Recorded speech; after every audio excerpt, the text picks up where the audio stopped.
This is KGW News at 11. The busy weather weekend continues. Good evening and thank you for staying up late with us, everybody. I'm Galen Etlin. Now, while temperatures did ease up for some of us, heavy rain and snow are impacting a lot of people still. The wind as well.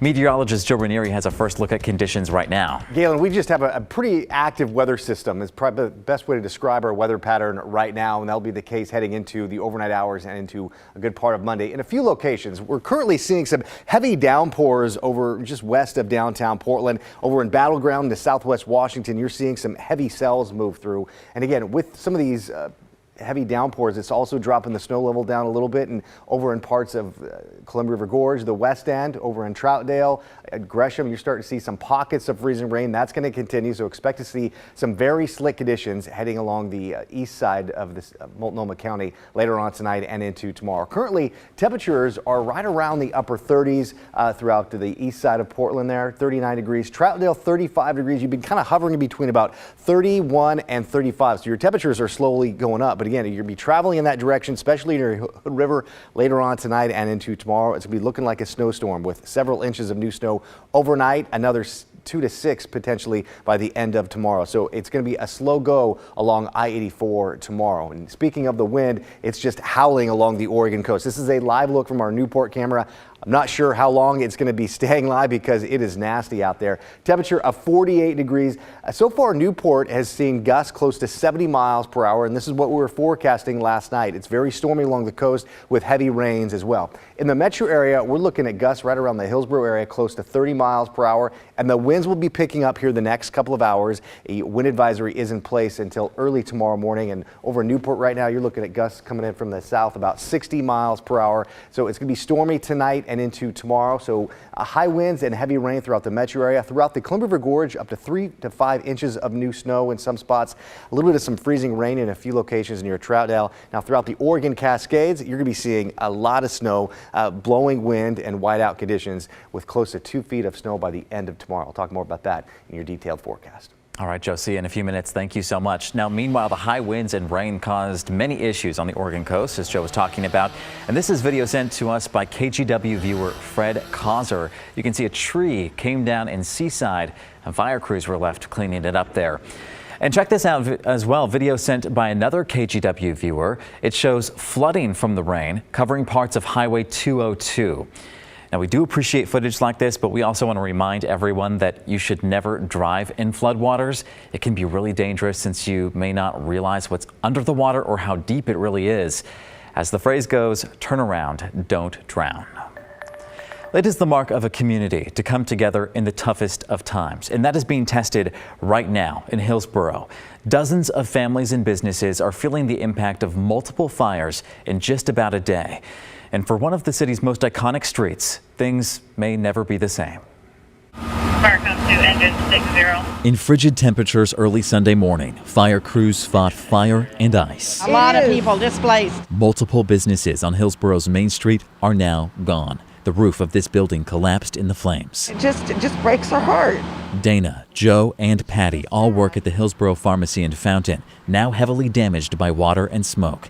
The business has been here since 1873. I've lived here all my life, and this is just a piece of history gone. Just devastating. Hillsborough Mayor Steve Calloway is heartbroken. And to have this be the way your new year starts is just crushing. And looking at all that smoke. Carlos Ramirez lives 10 blocks up Main Street, where flames destroyed a chunk of his apartment complex the day before. The side of my house. His family's unit was spared Saturday, but 17 of his neighbors in 3 apartments were displaced. All of their stuff is gone. In both fires, no one got hurt, in part thanks to quick action by firefighters and neighbors like Carlos. We were telling other people to get out. Now, ashes, soggy clothes, and a charred stuffed animal remain. Investigators say a baseboard heater next to other materials started this apartment fire. Our hearts go out to, the families that were displaced here. Paseth Pitch with Hillsborough Fire and Rescue says his team responded to 4 fires in 24 hours. He's thankful the department has enough staff to rotate shifts and offer peer support. But it can be, physically and emotionally demanding for sure. In downtown, crews stayed behind all of Sunday to keep hotspots from flaring up. I just hope that they're all able to rebuild. Ashley Roth works at Pizza Rio about a block away. Business took a hit Sunday with roads blocked off. But she's most worried for her neighbors. Everybody knows everybody. Because for this community, It's just so sad. It hit you at a personal level as well. it's history up in smoke. Now, because that downtown fire was around 3 this morning, firefighters do not think anyone was inside that business, luckily, and no injuries were reported. We will let you know once they find a cause.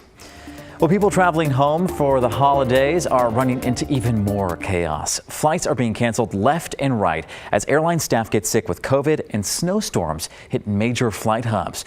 More than 2,500 more flights were canceled today nationwide after snowstorms hit Chicago and Denver yesterday. O'Hare saw the worst of it, with 290 outbound and 262 inbound flights canceled today. On top of that, TSA says more than 1,700 employees have active COVID cases and are staying home. Now, here in Portland, there were fewer. There were about 21 cancellations at PDX. At least one passenger we spoke with says although they did not have an issue flying into town, their luggage was stuck in another airport and arrived 2 days later. They are stacking up. I mean, I just went to look for my bag and I went into one room full of bags, not there. I just went into a second and there it was. But there's a lot of bags here. Now, today is generally one of the busiest travel days of the year. PDX expected about 41,500 people to pass through. All right, another big story here. Portland police are investigating another deadly shooting from early this morning. Officers responded around 9 o'clock and found one person dead. This is near North Morgan and Moore. Homicide detectives are working to find out exactly what happened, but they need your help. Anyone with information should contact Portland Police. And the Marion County Sheriff's Office is also investigating a deadly shooting that happened just before 7 tonight in Salem.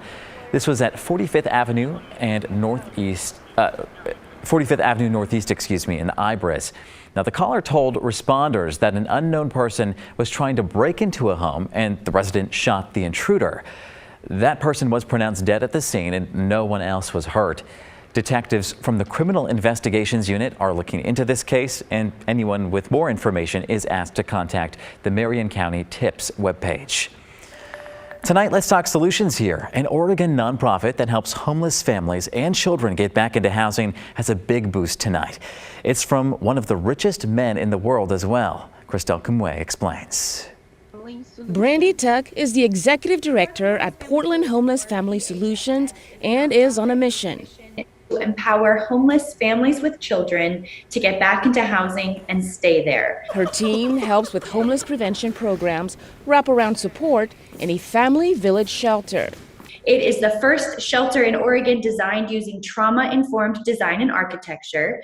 We have room for up to 17 families at a time. The nonprofit serves more than 1,000 kids and parents each year, and she says the need has skyrocketed.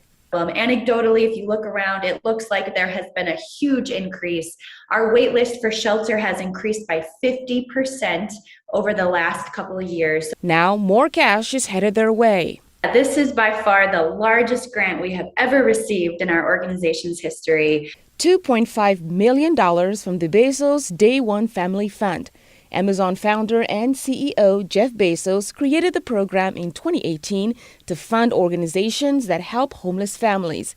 Tuck says Portland Homeless Family Solutions will use the grant over 5 years. It's about $500,000 a year to scale up and serve more families than we ever have before. And we're also increasing our housing, rapid rehousing capacity to be able to help those families move from homelessness back into housing and then stay there permanently.